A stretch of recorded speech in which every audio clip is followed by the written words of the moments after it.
ধরুন আপনার বৃহস্পতির দশা চলছে, বৃহস্পতির দশায় বৃহস্পতির অন্তর্দশা চলছে। উদাহরণ দিলাম, বৃহস্পতির দশায় বৃহস্পতির অন্তর্দশা। এই বৃহস্পতির দশায় বৃহস্পতির অন্তর্দশা বৃহস্পতিকে কি করে প্রোটেকশন করবেন? পোকরাজ পড়বেন, পোকরাজ পড়বে। আসল পাথর পাবেন কোথায়? আসল পাথর তো নেই, আর আপনার সাধ্য নেই।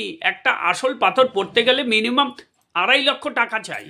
পারবেন আপনি 2.5 লক্ষ টাকা খরচা করতে? 2 থেকে 2.5 লক্ষ টাকা আপনাকে খরচা করতে হবে, then you can take yellow sapphire, otherwise not.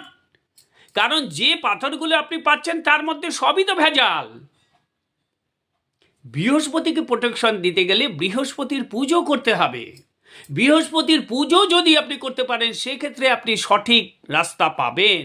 এই বৃহস্পতির পুজো হোম করবার জন্য আপনাকে কঠোর পরিশ্রম করতে হবে, সেই তান্ত্রিক খুঁজতে হবে। সেই তান্ত্রিক কোথায়? নেই।